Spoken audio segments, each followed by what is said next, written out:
Why Jack the Ripper was never caught. Here we go, chat. Let's go. Let's get it. Let's get it. Let's get it. Movie viral. It's the dead of night on the mean streets of London's Yo, impoverished. y'all want captions? No captions. Captions? No captions. Throw the captions on that. It's the dead of night on the mean streets of London's impoverished East End. On one particular street, a man's horse suddenly rears up while pulling a cart. Something's frightened it. The guy then lights a match and makes a grisly discovery: the body of a woman with her throat sliced from ear to ear. What this man doesn't know is Jack the Ripper is hiding right next to Wait, what? Shit, already starting her crazy. throat sliced from ear to ear. What this man doesn't know is Jack the Ripper is hiding right next to him in the shadows. If he pricked his ears, he'd probably hear the Ripper's labored breathing, a consequence of just cutting that poor woman's neck. The Ripper should have been seen that night. He should have been caught. In fact, as you'll see in this show, it's frankly incomprehensible that he wasn't stopped in his tracks there and then. That man's name was Louis Diemschutz. We're going to come back to him and explain just how close he was to catching the Ripper. But first, let's give you a small introduction to possibly the world's most famous serial killer. One of the reasons it was The thing, yo, chat, like, what are you doing if you really just, like, this is the first really famous media of a murder? Yeah. I mean, I get it, though, because that's a gruesome-ass kill. The thing is, like, what are you doing when you walk? Like, if you walking and you just see a random person dead ass, like, you know, down for the count on the floor, like, I would dead be shook. Like, I would have to evacuate the area, then call the cops. You see what I'm saying?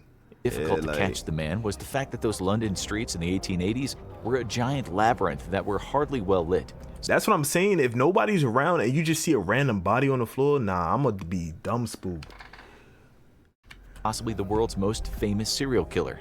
One of the reasons it Nah, was for difficult real. to catch the man was the fact that those London streets in the 1880s were a giant labyrinth that were hardly well lit.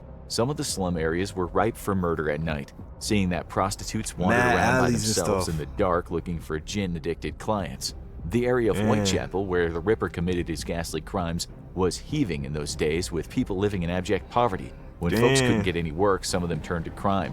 Many of the women turned to what's sometimes called the oldest trade in the world. In fact, in 1880, there were a total of 62 brothels and 1,200 prostitutes in this area alone. Some of these women Chat, what's brothels? Let me search it up.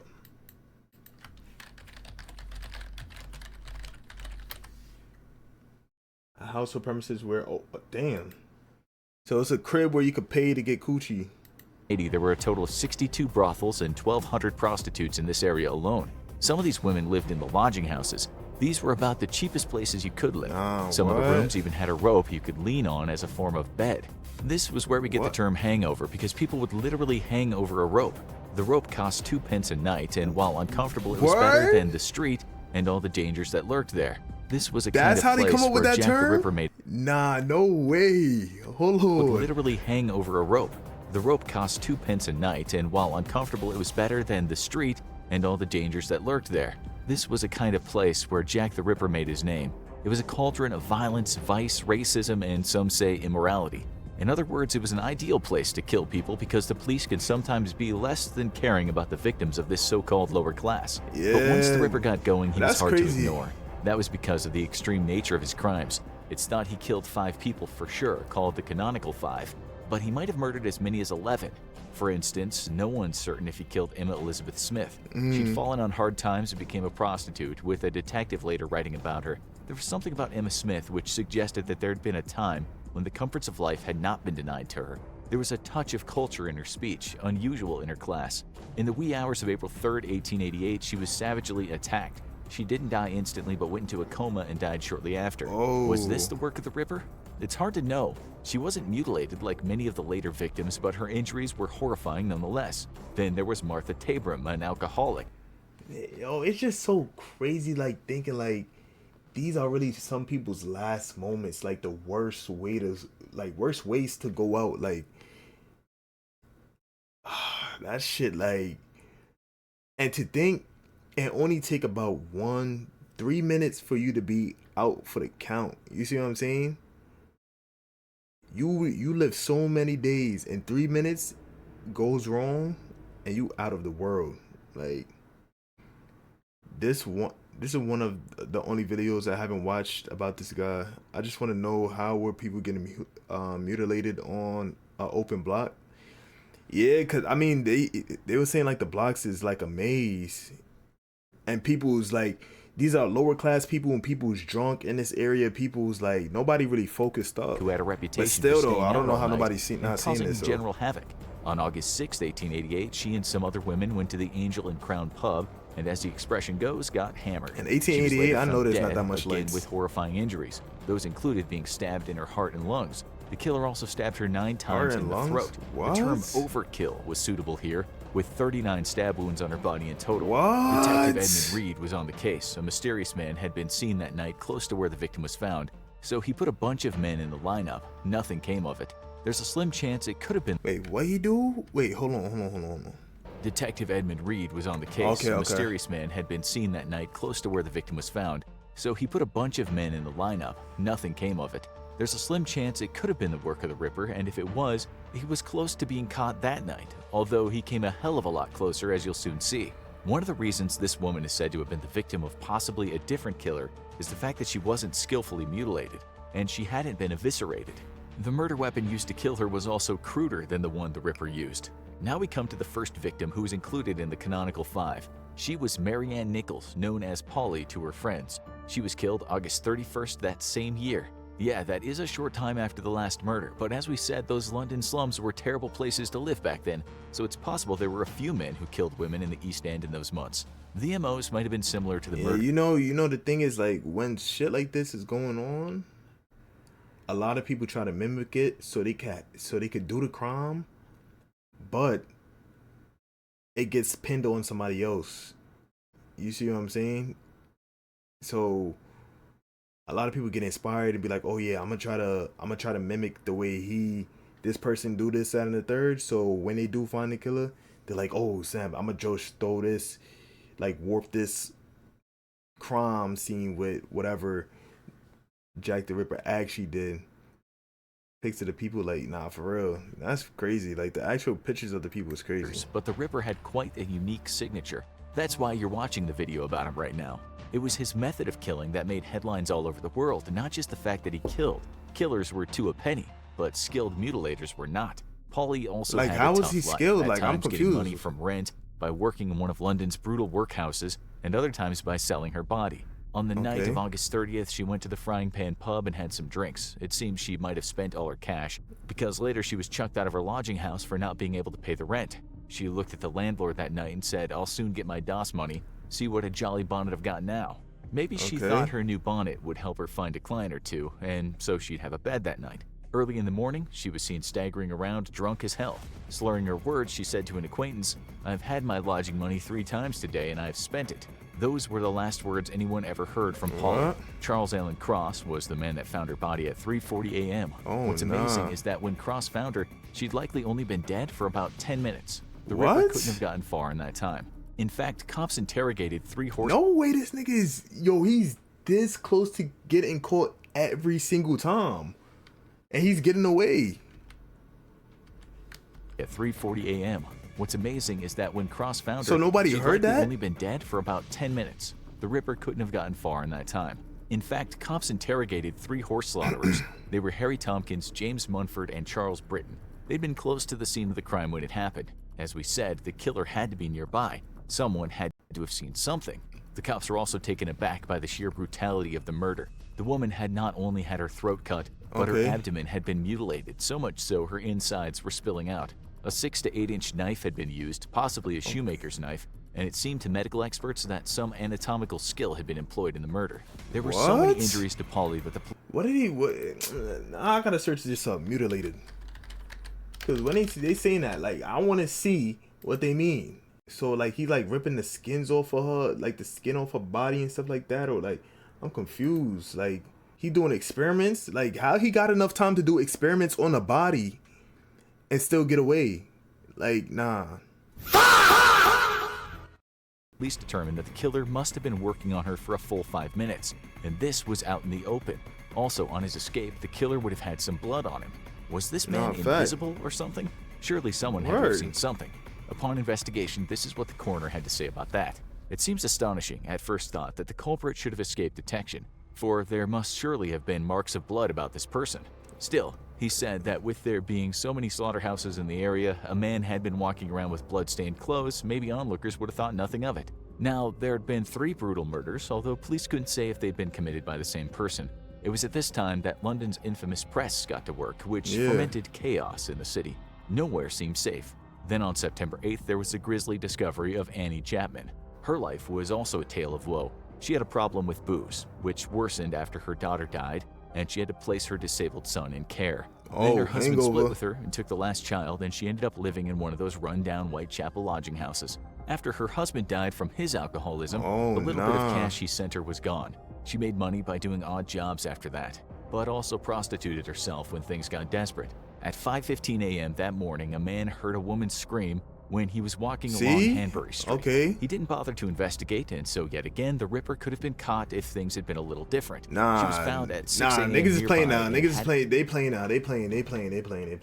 They don't want bro to get caught. Cause at least like if I'm hearing a woman scream, I'm at least looking in that direction to see if she Gucci. You see what I'm saying? I'm gonna be on edge, but I'm gonna still like, you know, what? Like what's going on? Like, you see what I'm saying? Like, what's going on? Cause I'm trying to make sure I'm Gucci too. You see what I'm saying? But that's why he was minding his business. That's some real New York shit though. When he was walking along Hanbury Street, he didn't bother to investigate, and so yet again, the Ripper could have been caught if things had been a little different. She was found at 6 a.m. nearby and hadn't been dead long. This is what one of the doctors said in his report. The instrument used at the throat and abdomen was the same. It must have been a very sharp knife with a thin, narrow blade, and must have been at least 6 to 8 inches in length. Probably longer. The injuries could have been done by such an instrument as a medical man used for post-mortem purposes. Those injuries matched the ones on Polly, with experts saying the killer must have had some anatomical knowledge due to the fact that in one movement, he'd taken out her reproductive organs. The press went crazy, making... Who are we dealing with? This is a level 20 threat, not even level 10, level 20 threat. In one swoop, he took out his shorty reproductive organs? What? Who are we dealing with? I can't lie, because now, if I'm in that area, I'm dead minding my business 24/7. And hold on, is he only like murking like shorties? That's what I'm saying, without a blick too? That's crazy. Is it only girls this is happening to? Up stories that some guy nicknamed Leather Apron might have been to blame. One report said, whatever information may be in the possession of the police, they deem it necessary to keep secret. It's believed their attention is particularly directed to a notorious character known as Leather Apron. A man named John Pizer was arrested and interrogated. He was known as Leather Apron, and he had a history of violence, but in the end, he proved his innocence and even claimed some compensation from the newspapers that named and shamed him. It might not have been him, but whoever it was had committed the crime. See, I don't like stuff like that. It's like, when the police and the press start getting backed up, they like, nah, I gotta satisfy the public. So what they do, they go out their way and find somebody who fits the description of who might be the killer, and they put all the blame on that one person just so it could calm the public. But at the same time, it's like, yo, that's crazy. Cause now if it really isn't the person, and then you do find the actual suspect, it's like, now what? You see what I'm saying? Now the main suspect is still out there killing people, and you got this one dude locked up. So the problem is not solved, but somebody's locked up. So what are we doing? Like, that's so crazy. Like, in all of these stories, you literally hear the same thing happening all the time. Like, fairly busy area. Yet again, it seemed the culprit had a mask of invisibility, but in the next murder, he might have basically done the deed right under someone's nose. Louis Dimeshitz had spent the day of September 29th selling his cheap jewelry. At the end of the day, feeling tired, he took his horse and cart back to Dutsfield Yard. Little did he know that as he approached the yard, the Ripper was mutilating a woman named Elizabeth Stride. Again, her life was full of tragedy, a story including dying children and a dead husband. Her misfortune led to her working as a prostitute, or at least on the days she couldn't afford to pay for her room in the slum. Stride had been spotted about 11 p.m. that night with a man wearing a bowler hat. He was also said to have been well-dressed and sported a rather fetching black mustache. We may never know if he was the Ripper. At around 12:45 a.m., she was seen again with a man who was well dressed. This was just after a policeman had seen her with a man wearing a hat, although he didn't describe it as being a bowler hat. Whoever the man was, Stride had apparently said to him, "No, not tonight, some other night." Just before 1 a.m., she was seen by at least 2 other people, and both times she was with the man. The Ripper was certainly a brazen killer, knowing he'd been seen with Stride, but he still carried the act through to its bloody end. It was at 1 a.m. when Dimeschutz's horse could be heard clip-clopping down the street. He later explained, "I left home about 11:30 in the morning and returned home at exactly 1 a.m. Sunday morning. I noticed the time at the tobacco shop in the commercial road. I was driving a pony harnessed to a costermonger's barrow. It was as he entered the yard that his pony stopped in its tracks, as if startled by something. Dimeschutz thought he could see something in the way, but with it being so dark, he had no idea what it was. That's when he pulled out some matches. Now, with the glow of the match, he pulled out his whip and nudged whatever it was on the floor. It was then that he realized it was a body, and noticing a dress, he knew it was a woman. What he didn't know was that she'd only just been killed. He actually thought at one point the body might be his wife. This was the East End. Coming across a passed-out person in the street who had one too many drinks was not unusual at all. Dimeschutz said so much in his statement, which read in part, "I took no further notice of it, but went into the club and asked where my missus was. I found her in the front room on the ground floor. I left the pony in the yard by itself just outside the club door. My wife was with several of the members of the club. I told them, there's a woman lying in the yard, but I cannot say whether she is drunk or dead." He subsequently left the scene, got himself a candle, and then returned to the body. It was then that he noticed all the blood. He then ran through the streets looking for a policeman, but unable to find one, he returned to the body with another man. Not one to understand much about contaminating a crime scene, he lifted up the woman's body. He saw that her throat had been cut from ear to ear. The thing about it is, like, contaminated a crime scene, they're already not doing shit. Like, you see what I'm saying? Like, how many bodies do it take to find some evidence on a person? Like, autopsy report stated that Stride body. Not one to understand much about contaminating a crime scene, he lifted up the woman's body. He saw that her throat had been cut from ear to ear. The actual I'm confused. What you mean her throat has been cut from ear to ear? So, like, from this ear to the next ear, it's just like that? Like, report stated that Stride had not long before her death consumed some cheese and potatoes. It also said there was a clear-cut incision on the neck. It was 6 inches in length and commenced 2.5 inches in a straight line below the angle of the jaw, 3/4 of an inch over an undivided muscle, drawn a and smiley then becoming face. deeper, dividing the sheath. The cut was very clean and deviated a little downwards. The arteries and other vessels contained in the sheath were all cut through. This time, though, he didn't remove any organs. Maybe he didn't have time. Several families lived in the area. Then even more people came forward and said they'd seen Stride either talking or arguing with a man. Another person said the man had a mustache. Not only that, but the International Working Men's Educational Club, where Dimeschutz was a steward, was full of people singing and dancing. This place was right next to where the murder had taken place. Had they not been singing, people would have surely heard Stride's screams through a window that was open. That's debatable though, seeing as the Ripper might have made his cut before she had a chance to scream. If he did commit this murder, he surely had a busy night. That's because about 45 minutes later, not too far away, he killed Catherine Eddowes. What? Yo, what? This nigga don't give a fuck. This nigga do not care at all.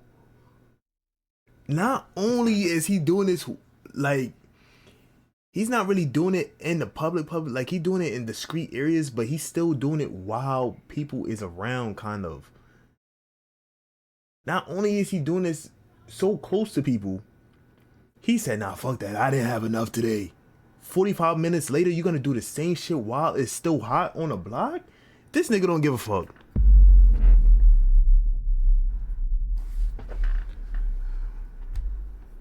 Slashed over the face and had her throat too far away to commit this murder, he surely had a busy night. That's because about 45 minutes later, not too far away, he killed Catherine Eddowes. She had been slashed over the face and had her throat cut.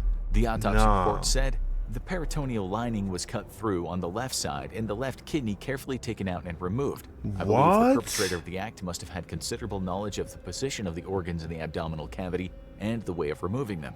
Still, it's long been disputed if such work required the skill of a surgeon. I'm confused though. Like, why is he doing this? Like, why is he removing organs? Is he selling people's organs? But if so, he probably would have gotten caught by somebody, because somebody would have been like, "Oh, nah, I'm just confused. Like, I'm really confused." Unless you're doing dark web stuff, and you know, obviously the dark web is not, it wasn't there at that time, but like, you know, underground stuff and selling people's body parts and blah blah blah, or organs. Unless he's doing some extra weirdo stuff and just keeping it in his wherever he stay at, like. Some thought no, but the killer might have worked as a butcher. It was certain that all those mutilations might have taken around 5 minutes. Another doctor testified that when he arrived at the scene, she'd only been dead for about 40 minutes. It should be said, in those days, that was a lot of guesswork as compared to now, but still, doctors had a fairly good idea about the time of death in such cases. So the Ripper had committed 2 murders in a short space of time. He might have rushed the first one, seeing that he basically did it right under people's noses. Even with the second one, he could easily have been seen. That's when the killer really started to push his luck. He either began a correspondence with the police and press, or someone was playing a hoax. After these murders, a postcard was sent to the cops, and so was the famous From Hell letter, accompanied with a kidney. Part of the letter read, "I sent you half the kidney I took from one woman. Preserved it for you. The other piece I fried and ate. It was very nice. I may send you the bloody knife that took it out if you only wait a while longer. Signed, catch me when you can." It might have been a hoax, but at the same time, those missives made Jack the Ripper case explode in the global media. As you know, there were only 2 more canonical victims, and there were perhaps some more victims too, but the Ripper really should have been caught the night he committed the double murder. As Dimeschutz later said, the Ripper must have committed the act only seconds before he arrived on the scene. He wrote, "It would have been quite possible for a man to have escaped from the yard while I was driving up to the club door, but after I had told the members what I had seen, nobody, I think, could have escaped." The cops speculated that the Ripper must have seen Dimeschutz approaching, and that's when he took evasive action. In fact, they said that when Dimeschutz lit that match, it's very likely the Ripper was standing nearby in the shadows. It must have been when Dimeschutz went to get that candle that he made the escape. Think about it. If Dimeschutz hadn't gone to get the candle and instead shouted something, all those people in the club would have come out and likely discovered it. But you know what's crazy though? He's scary though. He's scary though, because he only doing this to women. And you got a whole guy right there, and you ain't do nothing. You ain't trying to violate because you was about to get caught. So I wonder what would have happened if bro caught him. Would he tussle? Would he murk him too? Or would he just give up right then and there? I guess we'll never know. The Ripper wouldn't have killed again, and the case would have quickly been written off as just another set of gruesome events in a place where people were used to that kind of thing. Now, you need to know more about Jack and watch The Most Infamous Serial Killer. Why was he never found? Or find some answers with You Won't Believe Who Jack the Ripper Is. New 2019 DNA test reveals his identity. Performing. W, chat. W. That was a crazy video. Like, these serial killers, like, I don't know. These shits is crazy.